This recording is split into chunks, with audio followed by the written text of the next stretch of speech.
Welcome to the Wed Pro podcast, the podcast for Wed Pros no matter their stage. Hey, and welcome back to this episode of the Wed Pro podcast. I am recording this episode slightly more sleep deprived than usual. So if I sound like I've got a little bit more to say, that'll be probably why. And also maybe my voice might go. So I've got a cup of tea on standby. I've had a little less sleep than I probably should have. I don't drink coffee, but my strong cup of tea is sitting next to me and doing a lot of heavy lifting this morning. And on my walk this morning, I was up early with the dog this morning, out before 6 a.m. A couple of other people out with their dogs as well, lots of birds around. And as I was on my walk, I was thinking about the business, what my day has ahead, being a mom, busy week, sales, follow-up. And also, we mentioned that today we were going to talk about why so many brilliant wedding suppliers are losing bookings in ways that they cannot see. So yeah, lovely light topic for us today. But before we get into it, if you have been listening recently and this podcast has been helping you think differently about your wedding business, I would love you to just take 2 seconds to go and subscribe or send this to a wedding business friend who may need it. This podcast is just one of the ways that I want to get better business thinking in front of more wedding suppliers, especially the ones who are amazingly brilliant at what they do, but they're trying to build businesses around real life. And that isn't some fantasy version of businessship or entrepreneurship where everybody has 8, 12 hours of uninterrupted work time, that perfectly organized desk or inbox, or a perfectly scheduled morning routine that looks like it came from a wellness advert or a Pinterest board. So if something on today's episode lands with you today, please do share it. And if there is something happening in your business at the moment where you just keep thinking, is it just me? Come and DM me. These messages often become the best podcast episodes, that real stuff that is happening in your business. The things that people say that might make them feel a little bit slightly embarrassed or frustrated in their business or tired or fed up of pretending that they have everything together. That is usually where the good stuff happens and the useful work happens.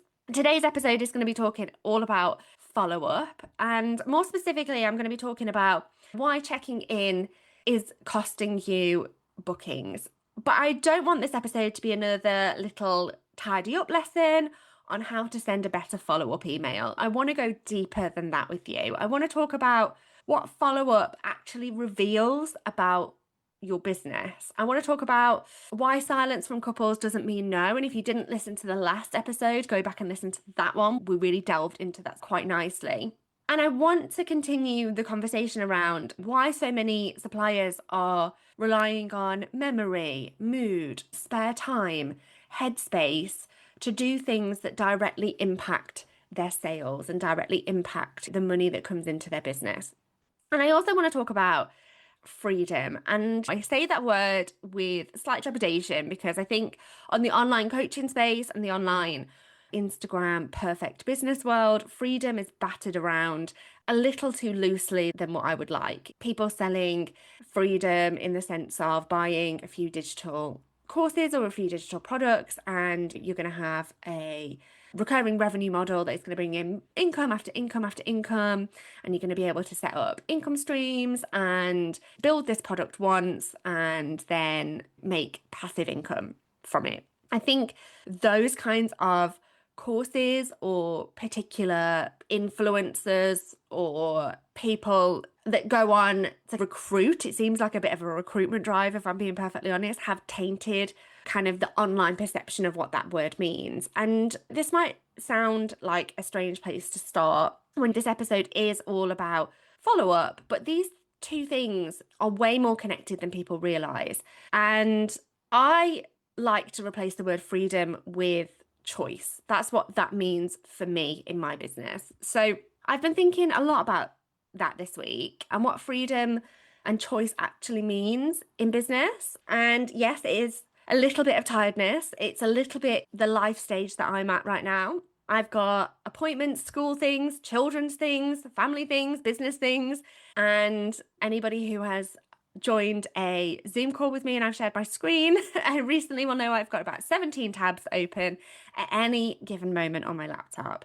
But I do feel really strongly about this at the minute. Freedom in business, like I've alluded to, gets sold to us in a very, very specific way online. The big house, the nice car, the huge income, the private jets, the holidays. I only work 2 hours a day kind of thing. The look at me, I've made it version of success, right? And to be really clear, I am not against any of that. I like nice things. I like to make money. Money is what? Money and sales makes your business turn around. Cash is king. Without making money inside your business, you don't have a business. I like comfort and I like knowing that I am able to make money and I'm in charge of my own kind of income. I like that side of things and I like choice. And I am not going to sit here and pretend that money does not matter when we are living in a world where food prices are astronomical, prices are going up all of the time.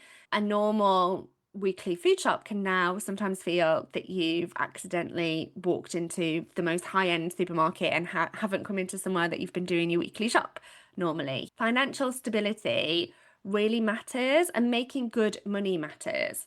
And this is why I love entrepreneurship or businessship or running your own business so much, because wanting more for yourself or for your family is not something that I would ever shame anybody for at all. But when I think about what freedom actually means to me right now, as a woman in business, as a mum, as somebody with a real family, real responsibilities, it's not really the flashy version packaged up and sold to us. And that's not the version that I actually truly appreciate either. Freedom for me is the day that your sister goes into hospital and you can go and be there for her kids. That happened to me recently. It's being a send mum and having the flexibility to attend appointments, make the calls, sit in the meetings, chase the paperwork, follow up on things. I know some of you will have a little bit of an insight into what it's like to be a send parent and what it's like to have to advocate for your child or advocate for their education. Having that permission and having that kind of flexibility to be able to show up, explain things for them, and not feel like you are constantly asking for permission to be present for your child or in your child's life. For me, it's about having a daughter who likes drama and dance, who loves to be on stage, who lights up when she absolutely performs, and being able to show up for that, whether that is in her school performance, where she did get the main character that she really wanted, which we are super proud for her, or whether it is on stage at the theatre, or whether it is at the NEC with thousands and thousands of people there. I want to be able to show up in all of those spaces. And I'm not certainly pretending that there isn't sacrifice being in business, because there absolutely is. I'm not pretending that it's always possible, but it's about having the choice. It's about having the ability to look at the diary and say, I can actually be there. And that matters way more to me than looking impressive from the outside. I have often really thanked those non-glamorous moments. It's the moments sitting in the car between appointments with my cup of tea that's gone lukewarm, answering a voice note, having that flexibility to move something around, doing that mental maths of, okay, that organisation of who needs to be where, at what time, with what bag, with what form, what snack, what shoes, all of that kind of stuff. It is sometimes having the flexibility to record a podcast early in the morning, as this afternoon is already full with some other kind of things.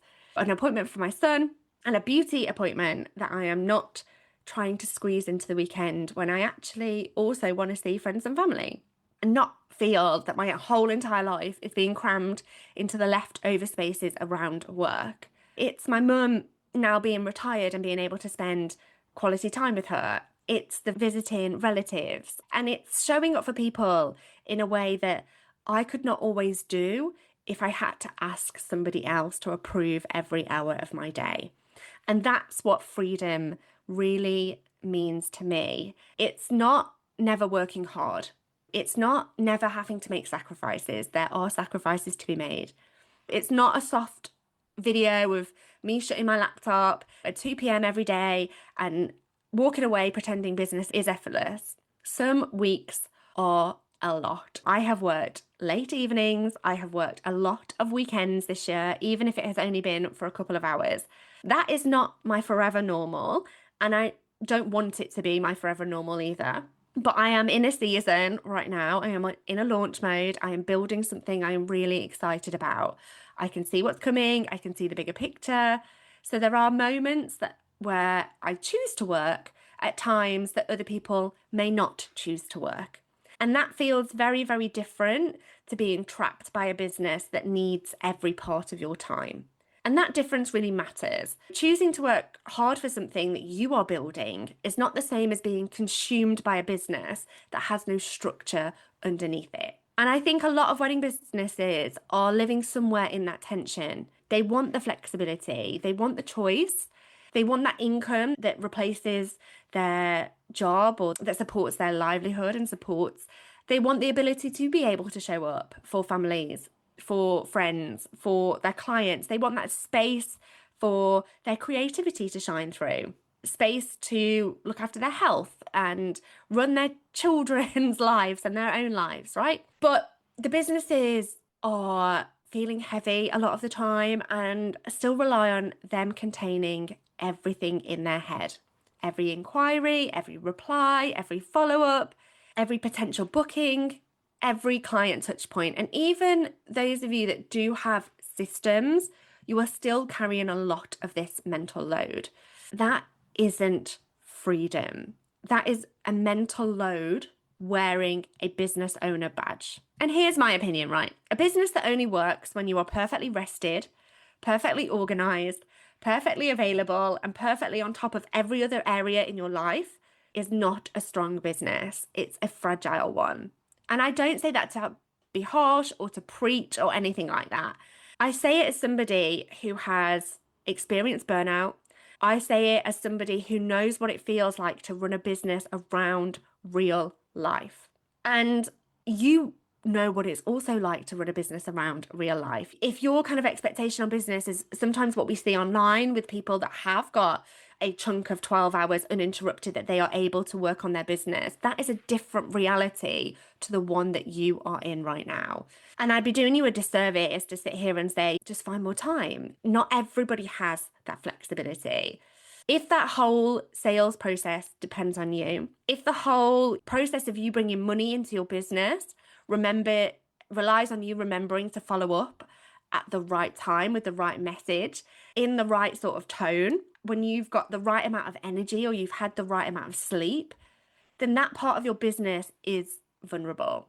It might work on a good week. It might work on a week where your diary is calm. It might work when you have slept well or the kids are fine or nobody needs anything from you. Your inbox is manageable on that day, so it's okay. And you've got brain space to write something thoughtful. But what about the weeks where life just isn't like that? What about wedding season? What about this term that we seem to be in where every school performance, every sports day, every meeting is crammed completely into one very small term? What about the week with appointments? What about the week where you are delivering for clients, thinking about money, thinking about how your business fits together, trying to also create content, getting back to somebody, managing your family, and thinking, oh my word, I'm exhausted, but why do I still feel like I'm behind? And that is where the gaps show up. And I think follow up is one of those places where those gaps do become very expensive. And it doesn't become loud expensive. It doesn't become dramatic expensive. It doesn't look like you necessarily burning out and having to take a couple of weeks off work because your health is in the gutter because you've been exhausted. It comes up much more quietly than that. It's what I say is quiet expensive. It's a warm inquiry that cools down. It's a couple that liked you but didn't get guided properly and didn't book you. It's a price list or a brochure that goes out and then nothing meaningful happens after that. It's a checking in conversation or an inquiry response conversation that lands but that doesn't move the conversation towards conversion. And a lead that gets just marked in your mind or in your CRM or on your spreadsheet, however you're systemizing this, it's a lead that gets marked as they ghosted me, when really the process just didn't give them enough of a reason to come back and continue that conversation with you. And that is the bit I want you to look at. Okay, I think just checking in is one of those phrases that looks harmless on the surface, which is probably why so many of us, if we're being honest, have used it. I've used it. You've probably used it. It feels nice and polite. It feels gentle.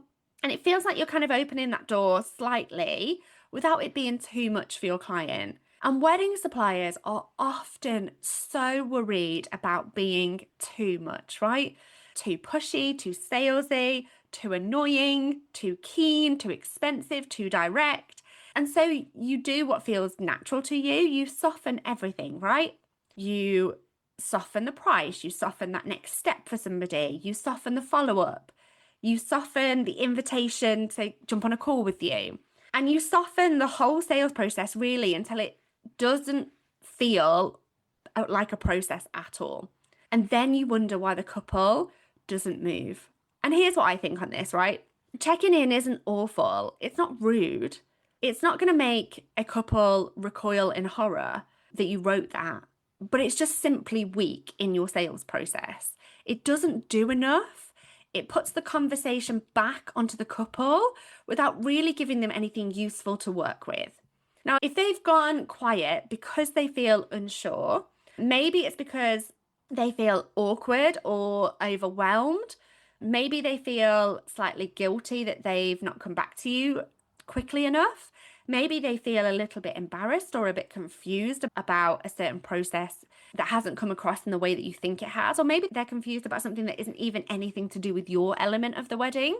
A message that essentially says, hey, you've not replied, is not making that decision any easier for them. It's just making the silence more obvious. And that is why so many follow-ups don't get replies. It's not because the couple doesn't care, because the couple definitely cares, right? They cared enough to reach out to you in the first place. It's not because the supplier is doing everything wrong. It's more often that the message is not just meeting that moment. And a good follow-up should not just remind somebody that the conversation exists, right? It should help that conversation to continue. And that is a very different job. Last week, we talked on the podcast about couples not just needing to just afford you. They need to feel certain enough to choose you, right? And I want to stay with that idea today, as follow-up is one of those places where certainty either grows or it disappears. A couple can like your work and still not reply. They can have the money and still have a slight hesitation. They can think you seem super lovely, but still go and compare you to 3 other suppliers. And they can intend to come back to you and still forget. There is a world that exists where somebody can open a brochure, they can absolutely understand your processes, they reach out because they love your work, they can love your pricing, but then life happens, they put that to one side, and then suddenly a week has passed, right? Wedding planning is not happening in a calm little bubble. And I think we forget that. We look at the inquiry from our side and we see one conversation. They look at wedding planning from their side and they see 100 decisions all shouting at them at once. They might have your pricing page open or your brochure open while also trying to pin down their final guest numbers, or they're also trying to chase a venue or speak to a parent or talk to their partner about something. Maybe they're checking the budget. Maybe they're trying to chase down a reply to a bridesmaid or a groomsman. There are choices coming out everywhere. Choice of music, choice of colour, choice of direction. Maybe they're also planning accommodation and logistics. And while that's all going on, they're also working out why certain things are costing more than they thought they would. So when your follow-up lands, I think it's really important to realize it's not landing to an empty room. It's landing in the chaos of all of that, all of those decisions and all of those logistics. And that is why a vague just checking in message often falls flat.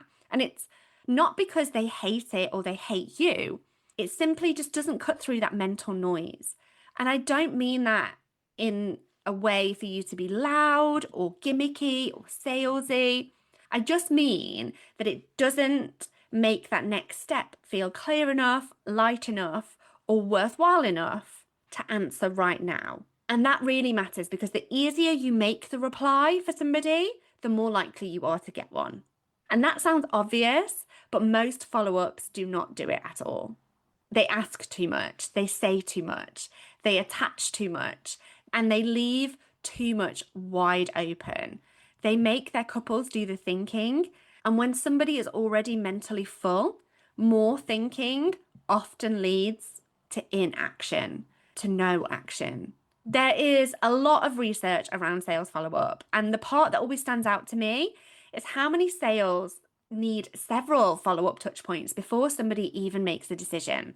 Yet so many people stop after one or two, or honestly, sometimes you know that there will be people that didn't even get a single follow-up from you. And I understand why. It feels awkward. It feels like you are exposed. You send the first email, they don't answer, and your brain fills in that gap with a whole drama about what that silence actually means. You tell yourself that they think you're too expensive, they must have gone with somebody else, they must have hated something about what you sent them, maybe you sounded too pushy, maybe you sounded too casual, I shouldn't have said that. All of these things ruminate in your mind, right? Maybe they are gone, and maybe they are. Sometimes people just choose somebody and they just don't tell you. Sometimes they aren't the right client, they're not the right fit. And sometimes the budget is not there. Sometimes the answer is no, right? But here's my opinion on that. You are allowed to follow up without making silence mean rejection. You are allowed to keep leading the conversation without turning into somebody who chases, who guilt trips, who begs. And you are allowed to take the inquiry seriously without taking silence personally. And that is a skill.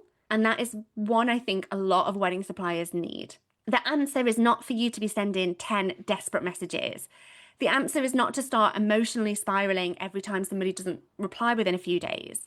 The answer is to have a process that feels calm, useful, and human, right? For you as much as your client. Something that gives the couple a few genuine opportunities to re-engage with you, and then gives you the power to let you close that loop with dignity if they don't, right? That is what stops follow-ups feeling like chasing. There is an end point, there is a tone, and there is a reason behind every single message that you send. And without that, follow-up either becomes avoidant, like we don't love to do it, something in your business that you just think, oh, I'll get round to that when I really, really have to. And usually at that point it's too late. Or it sounds needy, and neither of those help the sale. I also think we just need to quickly talk about speed to lead without everybody feeling like they need to live inside of their inbox. There is a ton of research that shows early response matters a lot. When somebody inquires, their interest is high in that moment. They have looked at your work, they've connected with something that you do, and they have taken the action, right? And there is a warmth there that may not be as strong as a few days later when they have looked at 5 more other suppliers and had a conversation about budget. That does not mean you have to reply within 7 seconds while standing on the school playground, right? Please do not hear that. I am not here to tell you that the price of having a successful wedding business is never being present in your own life. That goes against everything I stand for and everything I've just said. But I do think your business needs to know what happens when an inquiry comes in and you are not available. What happens when you are delivering a wedding? What happens when you are on an appointment? What happens when you're asleep? What happens in the middle of one of those days where that inquiry comes in, you open your phone, the notification is there, and you think, I'll reply properly later. And then later just disappears, right? What happens when you're stood cooking the dinner, or you are needed at an appointment and you cannot actually get to that inquiry? Instead of having kind of all this guilt around it, the solution isn't panic. It's not. And we felt this, right? We felt guilty in those minutes that we're not present in our lives. We felt guilt from all kind of angles, guilty that we're not able to respond in the way that we want to respond to our clients. panic that maybe we'll lose that inquiry. The solution here is better support around this moment inside of your business. And this is where I think that generic advice can be a bit too shallow. It tells people to just be better at responding, right? Better at following up, better at selling, be better at showing up, be better at everything. But here's the thing, the issue isn't always effort. What I see is that most wedding suppliers do not have an effort problem. Most wedding suppliers tend to have a support problem.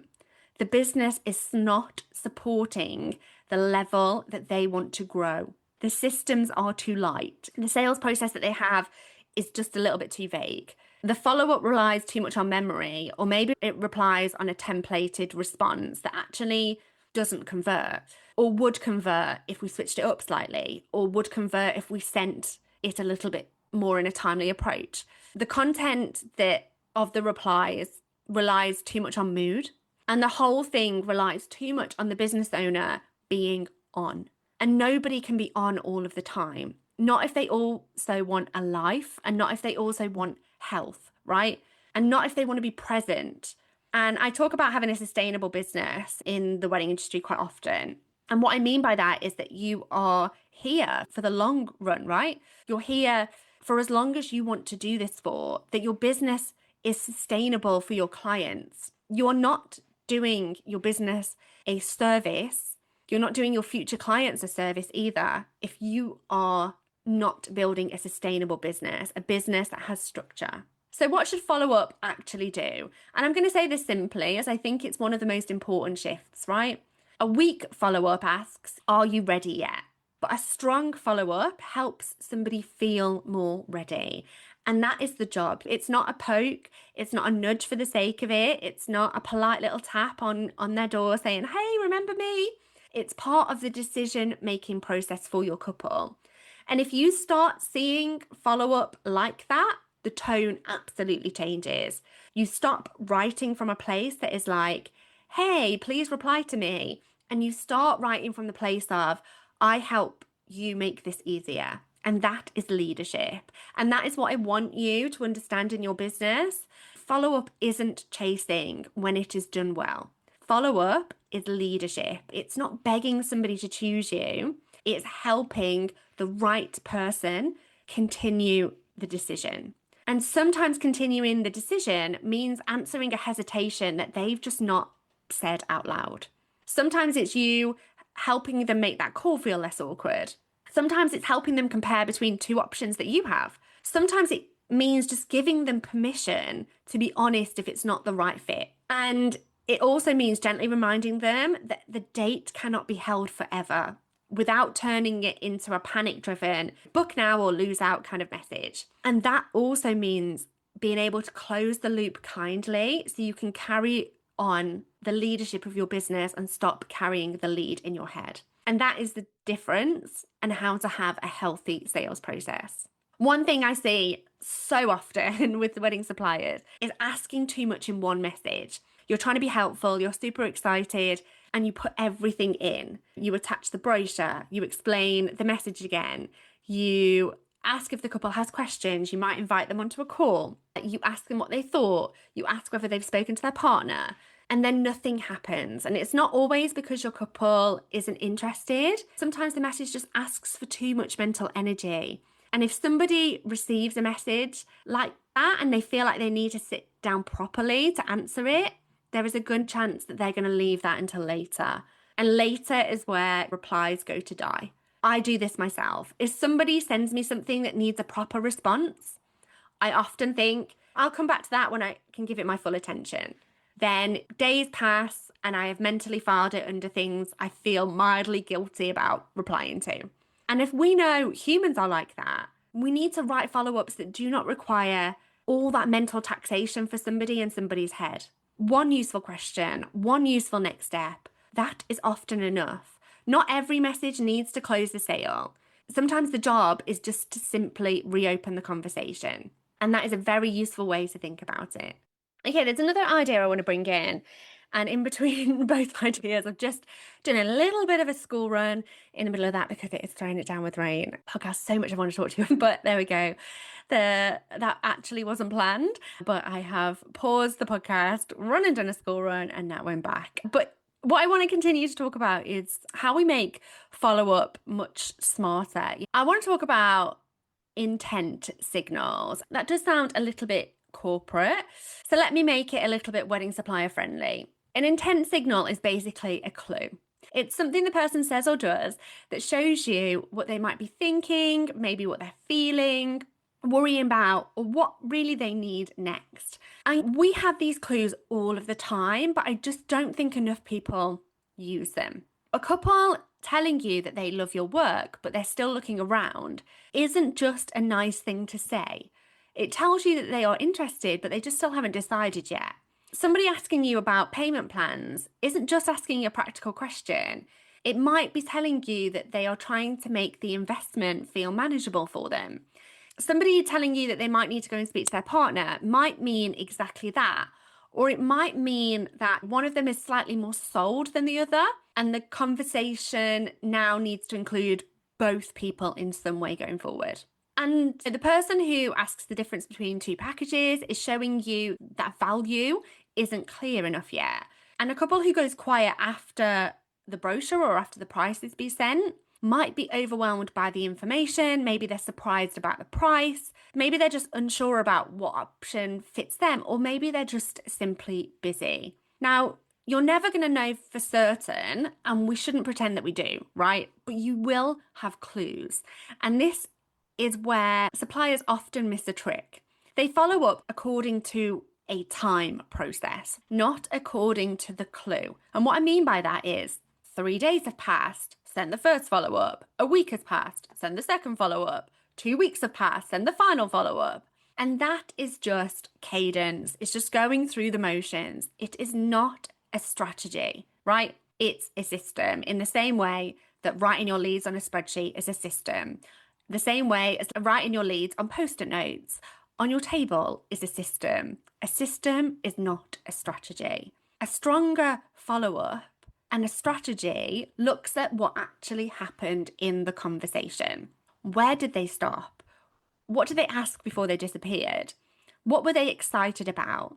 What seemed to make them hesitate? How would we make that next step feel easier from our side? And that last part is really the one I want you to really think about, how you can make it easier for them to do the thing that you want them to do next. Now, from your side, that next step is obvious, right? You want them to book. You want them to either get on a call, you want them to pay the invoice, you want them to sign the contract, you want them to say yes. But from their side, that next step doesn't look like that at all. It might be that they might need to make another decision. They might need to have another conversation with somebody. They might need another financial choice just put in front of them. It could be something that they need to read. It could be following up with somebody before you. So your follow-up needs to reduce the weight of that. And this is why I just keep coming back to this point. Your follow-up should match the clues and that hesitation. It shouldn't just be the timeline, right? And that's one of the biggest takeaways I want you to take away today. A couple who is unsure about the price does not need the same follow-up as a couple who is torn between packages. A couple who has a really warm call with you, but then decides not to go ahead or goes a little bit quiet, does not need the same follow-up as somebody who has only just downloaded your brochure. And a couple who is waiting on their venue doesn't need the same follow-up as somebody who has all of the details and just needs to make a decision. All of those three things have silence, right? But all of them have a different story. And if every silence you have in your business gets the same response from you, you are probably missing what the conversation already told you. And this is where I want to also talk about calls, because this can be a little bit of a sticking point. I do think more suppliers should get couples onto calls. And this isn't in a forced way. I am not saying every single person who enters your inbox needs to be herded onto a Zoom call. That is not the vibe at all, right? But I do think a lot of suppliers are expecting their couples to make really big emotional decisions from a very flat source. And what I mean by that is The email is very flat. And you know what? A PDF can be beautiful. A brochure can be really well written. And your website can do a lot of the heavy lifting here. But some things a couple will only understand once they have spoken to you, right? Those things don't give a feel of your energy. You get the opportunity to explain things. You get to see how calm you are. They get to ask questions that they were maybe too embarrassed to put in an email, or maybe they didn't even think about until they got on that call with you. You get to hear what they're not saying clearly. You get to tell when the issue isn't really about package. You get those kind of nuances. You can tell when they're interested but nervous. You can tell when they need you to lead, right? And that is really, really difficult. I'd even warrant saying it's virtually impossible to do through an email or brochure alone. But I also understand why couples do not always jump at the idea of jumping on a call with you. People are busy. They feel awkward. They may assume it's just going to be you pitching in a massive sales pitch fest, and they don't want to be put on the spot. It's absolutely valid for them to think, I'm not ready to speak to somebody yet. I just wanted to have prices. So the way you invite them onto that call really, really matters. Something like, it might be easy to have a really quick chat so I can understand what you're planning and point you towards the option that makes sense. No pressure to decide on the call. It would just save trying to work it all out from the brochure. That feels different to let me know if you want to jump on a call, right? There's nothing pressured about that. And a call should feel like a next natural step, not a sales trap. People avoid calls when they think they're going to be sold to, right? They say yes to calls when they believe that they're going to end that call clearer. And that's how I would reframe it. Not book a call so that I can close you, or book a call so that I can sell to you. Not let's jump on a consultation. Not even when can we chat, but make the benefit to your couple super obvious, right? Take away that pressure for them. Make it feel like that easy next step. Okay, I want to just talk about something that just feels important. When I talk about sales and I talk about follow-up, I am never talking about convincing people to purchase things that they don't want. I'm not about wedding suppliers turning into people who use guilt, pressure tactics, false urgency, or psychological tricks to get couples to book. That is not the world or the message that I want to bring. And it doesn't work long term anyway. A pressured couple is not the same as a confident client. And a booking made from panic is not the same as a booking made from trust. Now, my thoughts on sales is that sales is not about convincing people to do something that they don't want to do. It's about helping the right people feel confident enough to make the right decision. And that is it. That's the whole thing. And in weddings, that matters even more because couples are not buying a random item off the internet at 3 a.m. in the morning, right? They are trusting you with one of their most emotional, expensive, and visible days of their life. Their choices, their months and months of planning, all the decisions that have run through their mind are on show. They want to feel safe. They want to feel understood. They want to know what happens next. And they want to know if they choose you, that you are going to make this part feel easier, not heavier. So if your sales process feels vague, it feels confusing, if any part of your process feels apologetic, it doesn't matter how great your work is, you're making the decision harder. And when the decision feels harder, couples stall. That is what I want you to see. Okay, let's bring this back to personalization, as this is another place where suppliers hugely overcomplicate things.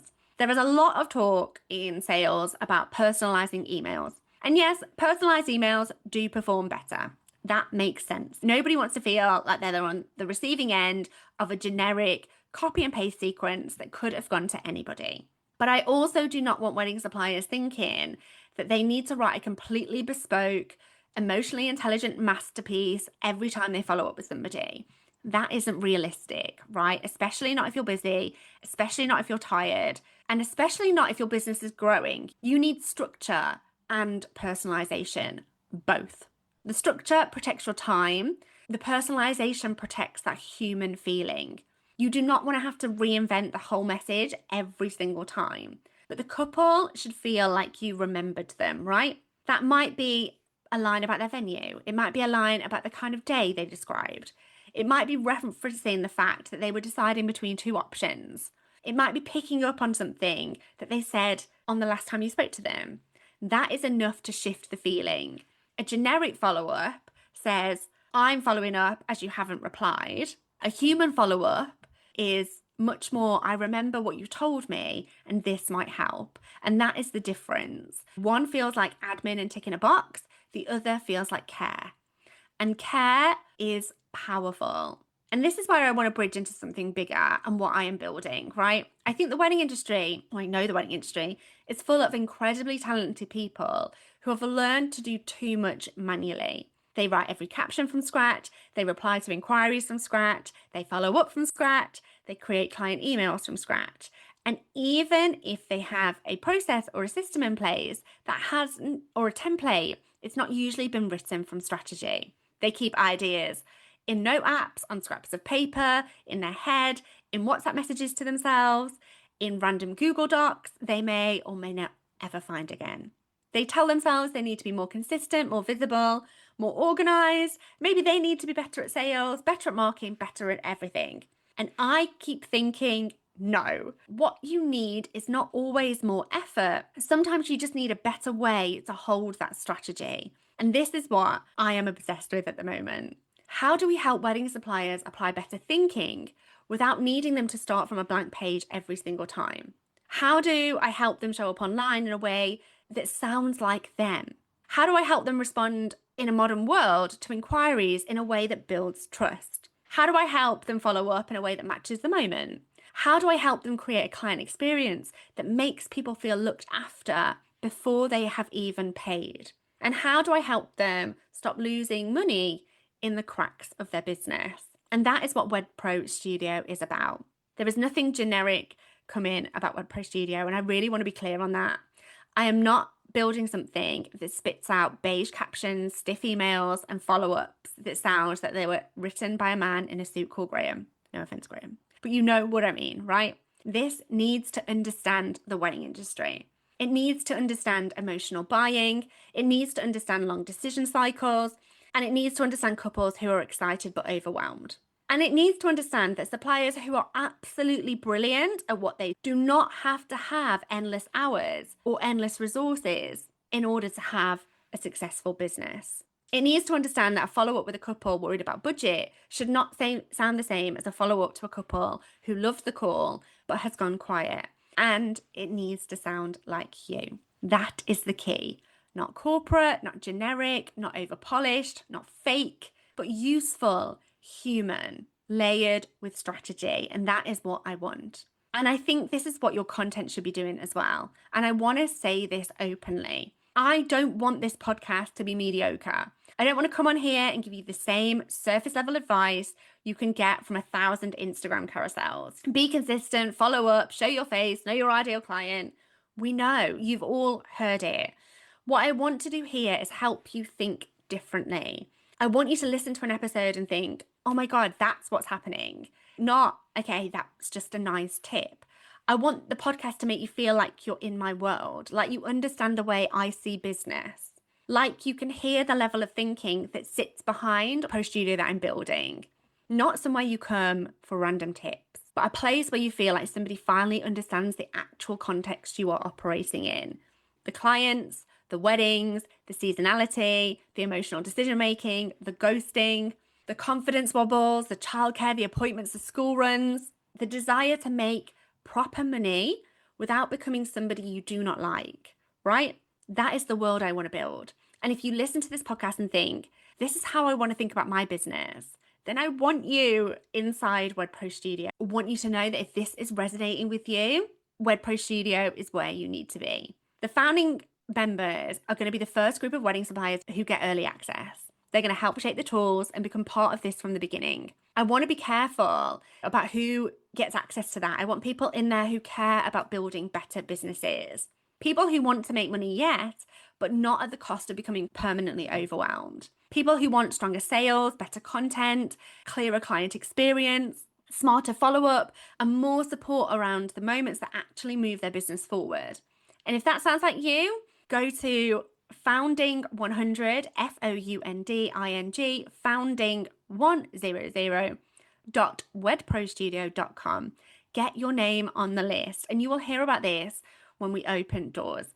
And honestly, if you've listened this far into the episode about follow-up, about choice, about motherhood, about sleep deprivation, about sales, you're probably exactly the kind of person I want in that founding group. WebPro Studio is a wedding business growth platform built to help you, built to help wedding suppliers with the part of the business that actually create bookings, content, inquiries, sales, follow-up, client experience. There is nothing generic about this. It's not generic AI with a wedding label on it. It is built by me with real wedding industry strategy. So the support that it gives understands how couples buy, why they hesitate, what makes them trust you, and how to help you show up, sell, and communicate in a way that sounds like you. And WebPro Sales is the part of WebPro Studio I'm building to help wedding suppliers handle inquiries, follow-ups, and sales conversations with more strategy, not more awkwardness. It's not just there to write a nicer email, it's designed to help you understand what is happening underneath the inquiry, where the couple might be hesitating, what kind of certainty they need, and how to respond in a way that feels human, clear, and true to your brand. Now, the reason it's backed by strategy is that it is being built around what actually happens in wedding businesses. Couples ghost, they compare, they get overwhelmed, they ask about price when the real issue might be trust. Wedding suppliers do not need generic sales scripts or templates that make them sound like somebody else. They need support that understands the wedding industry. They need strategy around the emotional decision making, the long inquiry process, and sales strategy too. The fact that sales should feel like guidance, not pressure. So if that has made you think that sounds like something that I could possibly need, go and get on the founding list for WebPro Studio, founding100.webprostudio.com. And finally, here's my honest thought to just leave you with on today's episode. Freedom in business is not always loud. And I think that's why I don't love that word, because the online space makes it seem quite loud. Sometimes it is very, very ordinary. It is being able to go to the appointment. It is pausing the podcast to take your daughter to school in the rain and for her to not have to make her own way there today. It's watching the performance. It's being able to be there for a family member. It's having coffee with a friend or your mum. It is not squeezing every personal thing into the cracks around your job and your life. And it is knowing ultimately that if real life needs you, the business will not fall apart. And yes, you may still work hard, right? You may still have late nights in certain seasons. You may still make sacrifices for something you are excited about. But the point is choice. Choice is the thing, right? And that is what I want for more of you, for more wedding suppliers, more choice, more confidence, more structure, more sales that don't feel icky and gross, right? More businesses that don't rely on you carrying every single thing in your head. That is the world that I want to keep building. So if this episode made you think today, please hit subscribe on the top and share it with somebody who needs it. Send me a DM and tell me what pot landed with you. I do reply to every single one of you. And next week, we're going to be bringing in a guest, Amber. Amber is going to be talking about client experience and websites. We're going to be talking about it. That conversation is going to be really important, because once you understand that sales doesn't start on the call and it doesn't start when somebody replies to your follow-up, you start looking at the whole journey very differently. You start looking at every single place a couple meets your business, your Instagram, your inquiry reply, your brochure, and your website. A lot of wedding suppliers see their website as a bit of a shop window. And yes, it is that. But it is also doing something much, much deeper than just sitting there looking pretty and showing people your work. Your website is shaping how safe somebody feels before they even inquire. And that is why I'm really excited about the next conversation we have coming up with Amber from Kaluna and Time. We're going to be talking about websites, but not in the same way you've probably heard before.